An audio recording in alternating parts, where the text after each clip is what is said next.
ఈరోజు ఖమ్మం జిల్లాలో మిషన్ భగీరథ కార్మికులు అనేక రకాలుగా ఇబ్బందులు పడుతూ ఉన్నారు. ఎందుకంటే అనేక గ్రామాలకు త్రాగునీరు అందిస్తున్నటువంటి మేము ఈరోజు జీతాలు లేక చాలా దుర్భరమైనటువంటి జీవితాలు గడపాల్సిన పరిస్థితి ఏర్పడుతూ ఉంది. ఎందుకంటే ఎల్ఎన్టీ కానీ ఎన్సీసీ కంపెనీలు కానీ మా శ్రమను దోచుకోవడం జరుగుతూ ఉంది.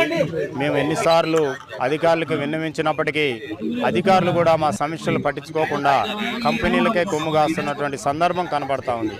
ఎందుకంటే ఈరోజు మాకు 4 నెలల నుంచి మాకు వచ్చేటటువంటి జీతమే అరకొర జీతం 10,000 నుంచి 12,000 రూపాయలు మాకు జీతాలు ఇస్తూ ఉన్నారు. ఆ 10,000 12,000 రూపాయలు కూడా నెల నెల ఇవ్వకుండా ఇచ్చేటటువంటి ఆ 10,000 కూడా నెల నెల ఇవ్వకుండా మమ్మల్ని అనేక రకాలుగా కంపెనీలు ఇబ్బంది పెడతా ఉన్నాయి. అదేమంటే మాకు అధిక ప్రభుత్వం నుంచి బిల్లులు రావట్లేదు, ప్రభుత్వం డబ్బులు ఇస్తేనే మేము ఇస్తాం అనేటటువంటి వైఖరి కంపెనీలు అవలంబిస్తూ ఉన్నాయి. అగ్రిమెంట్లో ఏముందనేది ఒక్కసారి కంపెనీలు గ్రహించాలని ఈ సందర్భంగా కంపెనీ వారికి నేను తెలియజేస్తా ఉన్నా. అగ్రిమెంట్లో ప్రభుత్వం ఇచ్చిన అధికారులు బిల్లులు చేయకుండా మేము జీతాలు ఇస్తామని చెప్పి మీరు అగ్రిమెంట్ చేయించుకొని మా దగ్గర కాంట్రాక్ట్గా మీరు వచ్చిన తర్వాత మేము వాళ్ళు బిల్లులు ఇస్తేనే మేము ఇస్తామనేటటువంటి ధోరణి ఇది సరైనటువంటి ధోరణి కాదని ఈ సందర్భంగా కంపెనీ వాళ్ళకి నేను తెలియజేస్తా ఉన్నా. ఎందుకంటే ఈనాడు దరిదాపు 600 మంది కార్మికులు రోడ్డు ఎక్కాల్సిన పరిస్థితి ఏర్పడతా ఉందంటే దానికి కారణం ఎల్ఎన్టీ ఎన్సీసీ కంపెనీలని దానికి కొమ్ముగాస్తున్నటువంటి అధికారులేనని ఈ సందర్భంగా నేను తెలియజేస్తా ఉన్నా. మీకు 4 నెలలు 1 నెల జీతం రాకపోతేనే అధికారులు కానీ ఎల్ఎన్టీ మేనేజర్లు కానీ ఎన్సీసీ మేనేజర్ కానీ వాళ్ళు అల్లల్లాడిపోతారే. 4 నెలల వేతనాలు రాకపోతే 10,000 ఇచ్చేటటువంటి 4 నెలల వేతనాలు మాకు రాకపోతే మేము ఎంత అల్లాడిపోతున్నామో ఒకసారి మీరు ఆలోచించాలని ఈ సందర్భంగా మీకు తెలియజేస్తా ఉన్నాం. అంత మాత్రమే కాదు, ఎల్ఎన్టీ కంపెనీ ఎన్సీసీ కంపెనీ 4 సంవత్సరాల నుంచి మమ్మల్ని దారుణంగా బోనస్ ఇస్తామని మోసం చేస్తూ ఉన్నారు. బోనస్ ఇవ్వకుండా మమ్మల్ని మోసం చేస్తూ బోనస్ ఇస్తామని చెప్పి ఈరోజు మేము డిపార్ట్మెంట్ ఇస్తేనే ప్రభుత్వం ఇస్తేనే బోనస్ ఇస్తామని మాట్లాడటం జరుగుతూ ఉంది. అంత మాత్రమే కాదు, లేబర్ యాక్టులో 18,000 రూపాయలు మాకు శాలరీ ఉంటే 10,000 ఇస్తున్నారు. అంటే ఒక కార్మికుడికి 8,000 రూపాయలని దారుణంగా మా దగ్గర దోచుకుంటున్నారు ఈ కంపెనీలు. కాబట్టి ఈ కంపెనీలని ఈ రాష్ట్రంలో ఉంచాలన్నా తీసేయాలనేది ఒక్కసారి ప్రభుత్వం కూడా ఆలోచించాలి. పేదలమైనటువంటి మేము, పేద కార్మికులమైనటువంటి మేము అనేక రకాలుగా ఇబ్బందులు పడుతూ ఉంటే రాష్ట్ర ప్రభుత్వం కూడా స్పందించి ఈ ఎల్ఎన్టీ ఎన్సీసీ కంపెనీలని ఈ రాష్ట్రంలో ఉంచాలన్నా లేకపోతే తీసివేయాలనేది ఒకసారి ఆలోచించాలని ముఖ్యమంత్రి గారికి కూడా ఈ సందర్భంగా మేము తెలియజేస్తా ఉన్నాం.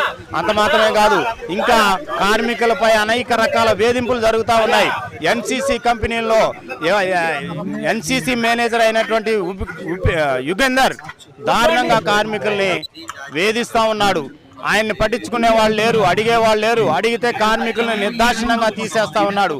ఇదేమిటని అడిగితే మీరు ఇంటికి వెళ్ళిపోండి, నేను వేరే వాళ్ళని పెట్టుకుంటే అనే సందర్భం ఎన్సీసీ కంపెనీ యుగేందర్ చేస్తూ ఉన్నాడు. కాబట్టి యుగేందర్ కానీ ఎల్కే రెడ్డి గారు కానీ ఈ కంపెనీ వాళ్ళు మాకు న్యాయం చేసేంత వరకు మేము ఈ ఉద్యమాన్ని ఆపమని, అవసరమైతే స్కీములు బంద్ చేయడానికి కూడా వెనకాడమని, అవసరమైతే రాష్ట్ర ప్రభుత్వానికి కూడా ముఖ్యమంత్రి గారి దగ్గర కూడా ఈ సమస్యను తీసుకెళ్లి ఈ సమస్యలు పరిష్కరించడానికి కృషి చేయాలని మేము కోరతామని ఈ సందర్భంగా అధికారులకి, మిషన్ భగీరథ అధికారులకి, ఎల్ఎన్టీ ఎన్సీసీ కంపెనీకి యాజమాన్యానికి తెలియజేయడం జరుగుతుంది. కాకుండా ఇంకొక విషయం, ముఖ్యమైన విషయం ఏంటంటే సబ్ స్టేషన్ ఆపరేటర్లు, మిషన్ భగీరథలో పనిచేస్తున్నటువంటి సబ్ స్టేషన్ ఆపరేటర్లు కూడా 6 నెలలు 7 నెలల నుంచి వాళ్ళు జీతాలు ఇవ్వట్లేదు. అంటే ఒక్క కార్మికుడికి 6 నెలల నుంచి 7 నెలలు జీతాలు ఇవ్వకపోతే వాళ్ళు ఎట్లా బతకాలి? వాళ్ళు కూడా ఈ రోజు ఈ ధర్నా కార్యక్రమానికి వచ్చారు. ఆ కాంట్రాక్టర్కి ఫోన్ చేస్తే ఫోన్ ఎత్తడు, వాళ్ళ దగ్గరకు రాడు, వాళ్ళ సమస్యలు అడగడు, వాళ్ళని పట్టించుకోడు. ఏమాత్రం వాళ్ళని నిర్లక్ష్యంగా లెక్క చేయనటువంటి ధోరణిలో ఆ యొక్క సబ్ స్టేషన్ల యొక్క కాంట్రాక్టర్ ఉంటా ఉన్నాడు. కాబట్టి ఈ సబ్ స్టేషన్ కాంట్రాక్టర్ కానీ, వాళ్ళ సబ్ స్టేషన్ కార్మికులు కానీ, ఈ ఎన్సీసీ ఎల్ఎన్టీ కార్మికులు కానీ మేమంతా ఐక్యంగా కలిసి ఐఎన్టీసు సిఐటి ఆధ్వర్యంలో ఈ ఉద్యమాన్ని ముందుకు తీసుకుపోవడానికి ఏమాత్రం వెనకాడబోమని ఈ సందర్భంగా తెలియజేస్తున్నాం. కాబట్టి LNT company manager, NCC company manager, sub station ఆపరేటర్ల యొక్క కంపెనీ మేనేజరు ఈ యొక్క ధర్నా కార్యక్రమం వద్దకి వచ్చేంత వరకు ఈ ధర్నాని ఏమాత్రం మేము విరమించమని ఈ సందర్భంగా తెలియజేస్తా ఉన్నాం. పేరా? నా పేరు పాపగంటి రాంబాబు. నేను మిషన్ భగీరథ CI2 జిల్లా కార్యదర్శిగా పనిచేస్తూ ఉన్నాను. మిషన్ భగీరథలో అనేక సమస్యల్ని ఈ సందర్భంగా మీడియా దృష్టికి, అధికారుల దృష్టికి తీసుకురావడం జరుగుతూ ఉంది. మోహన్ నాయుడు అండి ఏంటి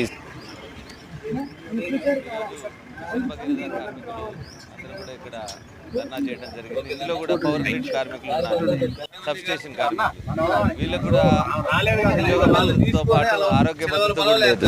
ఎందుకంటే వాళ్ళు చేసే పని రోజు కత్తి మీద సాము లాంటిది, కరెంటు సంబంధితమైన విషయం కాబట్టి వీళ్ళకి ESI కానీ PF కానీ ఈ సంబంధించిన ఏవి కూడా లేకపోవడంతో వాళ్ళు కూడా ఎన్నో ఇబ్బందులు ఎదుర్కొంటున్నారు. ఈ విషయం కూడా ప్రభుత్వం దృష్టికి తీసుకొని వచ్చి సంబంధిత మంత్రులతోని మాట్లాడి వారి ద్వారా వీళ్ళ సమస్యలకు కూడా పరిష్కారం INTC CIT ఆధ్వర్యంలో త్వరలోనే చేకూరుస్తామని చెప్పేసి కూడా మీ అందరం సభాముఖం తెలియజేస్తున్నాం.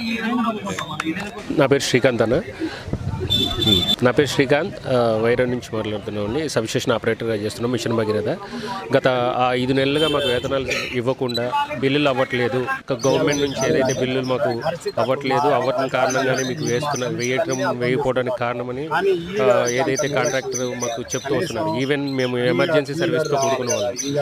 PF ESI కూడా, ఇన్సూరెన్స్ కూడా మాకు లేకపోవడం కారణంగా ఏదైనా ప్రమాదం జరిగితే ఎవరికి చెప్పుకోవాలని వేదంతో అందరూ ఉన్నారు. అందుకనే ఇప్పుడు INTSతో CITU వాళ్ళతో అనుబంధంగా మేము ఈరోజు ధర్నా చేయాలని అనుకున్నాం.